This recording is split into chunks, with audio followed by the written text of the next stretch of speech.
Hi, this is Kevin Ashworth with Fighting Fear with Kevin Ashworth, bringing you another video about anxiety, parenting, stress, worry, exposure therapy, behavior therapy, sleep, you name it. If it has to do with anxiety, I talk about it.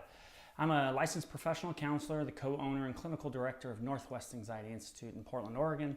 And today I want to talk about how to be helpful to someone you love or know or like very much that is struggling with anxiety. This is an email question that I have received a fair amount in the last week, and it's a very important one. And so how do you help someone that is struggling? If you live with someone that struggles with anxiety, what you probably have learned is that offering them solutions for their problems or for their worries that don't yet exist is not very helpful. In fact, it might increase their anxiety, their frustration. And so what people often find is that you're trying to spend less time with this person on purpose because there's nothing you can do that actually can help manage their fears and worries, because most of their worries are future oriented and have not quite happened yet. Or you can't do anything to stop their panic attacks or obsessive behaviors or obsessive or intrusive thoughts. So here's what you can do. You can listen, very simple. And not just listen, but you're validating their experience.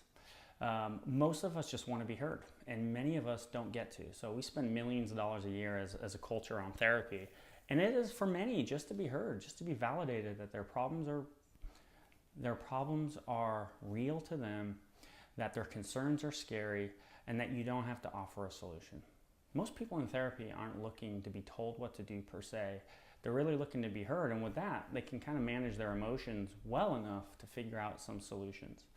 So how do you listen and how do you be empathic to validate? One, whether you're a parent with a kid that's anxious, or your partner is anxious, or you're a child of a parent that's anxious, learn to check in with them and put your hand over your mouth. Maybe don't actually put your hand over your mouth, but pretend that you are. Most of us are so excited to give our opinions and interpretations that we're always waiting for our turn to speak. So when people are complaining, which we often feel like, are expressing their worries, we want to stop it. So we usually jump in and say, well, you know what you could do about that? Or if you do X, Y, Z, you don't have to worry about that. Or I already told you last week, you don't have to worry about that. Or nothing bad is happening to you. Why are you worried about things when nothing bad is happening? You're loved, friends like you, you have a good job. As an anxious person, we know that that's not helpful at all. In fact, sometimes the reassurance that we get from others actually just fuels our anxiety. Often it does. But validating someone is just validating their experience. You can offer suggestions, and I'll talk about how to do that, but first just listen and empathize with them. Empathy is about connecting with someone, even if you haven't experienced that. So if someone tells you they're worried or stressed or worried about a next panic attack or a job interview or going to school or whatever it is, just acknowledging yourself, experiences in your life where you felt scared, even if it's not the same as theirs. Remember what that feels like and let that person know. Like, yeah, that sucks. I can't imagine what that's like, or I can't imagine what that's like, and that's really, really tough. I'm sorry you're so worried about that. Thank you for sharing that with me. Empathy, it's really helpful to repeat some of the comments that people say back to them in a form of a question, and that helps them talk more and helps them kind of express themselves.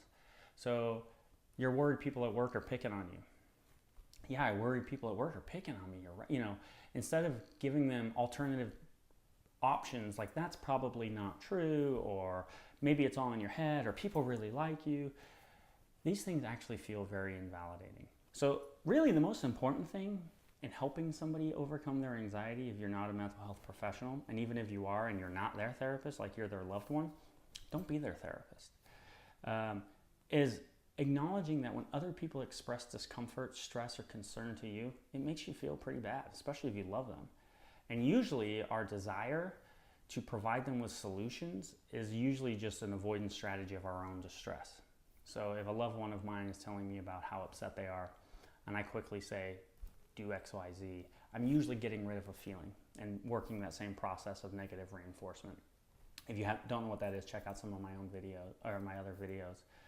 So it's so simple and it's so powerful, because as someone's loved one, you can't treat their anxiety disorder, but you can certainly help them feel supported by connecting, listening, and being patient, because they likely have a predictability about their worries. The things that worried them last week are going to worry them next week unless they get help.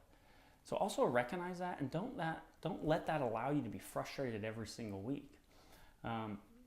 If your friend or partner or loved one worries about something week after week, don't be shocked or surprised by it. Just acknowledge it as a worry. So once you've listened and you understand what they're going through, you can say, hey, I've got some opinions about that. Would you like to hear them? People are much more open to hearing suggestions if you offer it that way. Or, I have some ideas how you might be able to manage that. Can I be helpful? And sometimes solutions can help solve problems, which also means can reduce worry. But some anxieties, there's just no fix because they're in the future, they haven't happened yet. They're out of our control by definition. There's so much uncertainty with them. And so there's really not anything anyone can do. So you have to accept the worry, but it's not our job to help other people do that. We just listen to them and as their loved ones and help them know they're just supported either way, and that we don't judge them. We've all got our stuff, and one of the scariest things for people is expressing their worry in case they're invalidated, so they feel weird, stupid, and silly. And that's often the feeling we get when other people quickly shut down our concerns with an easy, suggestible solution, which isn't helpful. I hope that helps. If you have any specific questions, please email me, kevin@nwanxiety.com. If you haven't subscribed to my channel yet and you like it, please do. That'd be great. I'm over 700 subscribers, which is really exciting for me. Pretty cool that potentially 700 people are watching some of these videos and maybe helping themselves and helping the people that they love. And then if there's common themes, in emails that I'm getting, I'm trying to answer those through videos, and so I have a list of potential videos coming up, and so stay tuned, and your emails may be answered through there. Thank you for writing me. If you sent me an email from all over the country, I really appreciate it. It's very, very nice that people take time to do that, and I try and write back. So take care. This is Kevin Ashworth, Fighting Fear with Kevin Ashworth. Please subscribe.